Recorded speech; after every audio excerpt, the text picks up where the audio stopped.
What's up, and welcome back to Interpreting the Stars, where today we're bringing it back to the world of Sacha Baron Cohen's greatest character, Borat, with the second movie, Borat, subsequent movie film.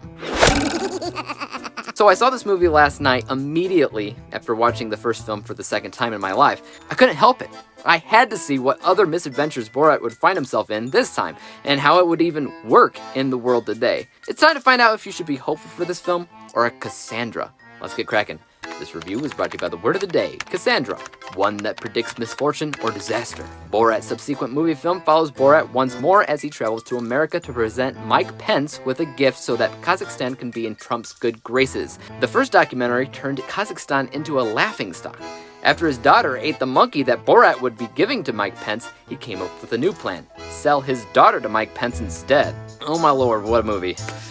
There are so many good things that I want to talk about with this one, starting with the political backdrop of a Trump presidency and in general COVID-19, all of which was perfect for Borat. Sacha Baron Cohen was able to do what he did in the first movie, and he showcased people's true colors by being an unassuming fly-on-the-wall type personality. And in today's political climate, there's a lot of stupidity going around, and all Borat has to do is agree with those people, which in turn makes it hilarious because they all get riled up in a sea of stupidity, proving how ridiculous America is being right now.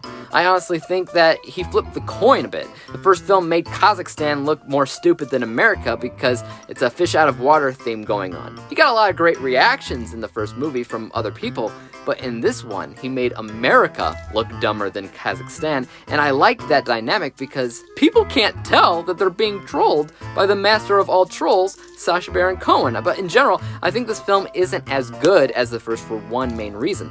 The biggest hurdle Borat 2 faces is the fact that the world now knows Borat's face. So you can't really prank people like you once could as Borat. So in order to make this movie, he had to wear a number of disguises so that people wouldn't know it's him.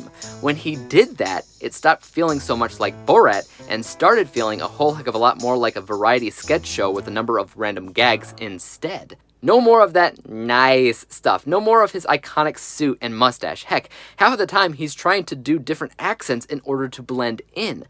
I just had a hard time believing that this was a Borat movie with all these different disguises.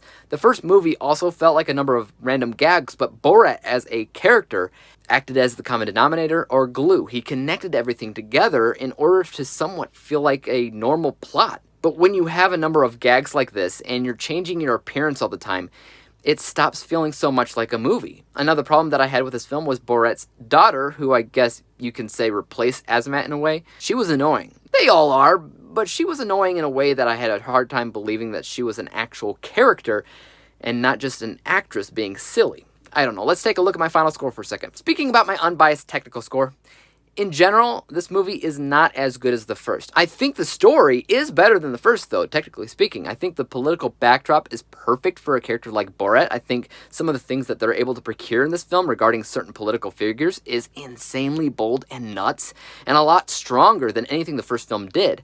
But because that first movie came out 14 years ago and he had no other choice than to wear disguises, that messed up the natural flow the first film had, and it's honestly hard to call it Borat.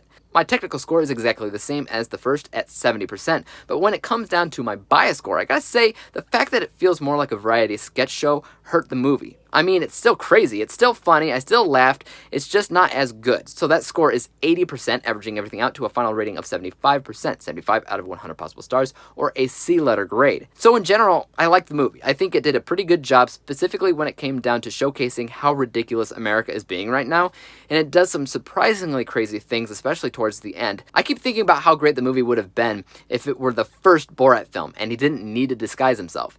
This would have changed everything, but alas, it's still a lot of fun. Guys, let me know your thoughts on Borat's subsequent movie film in the comment section down below.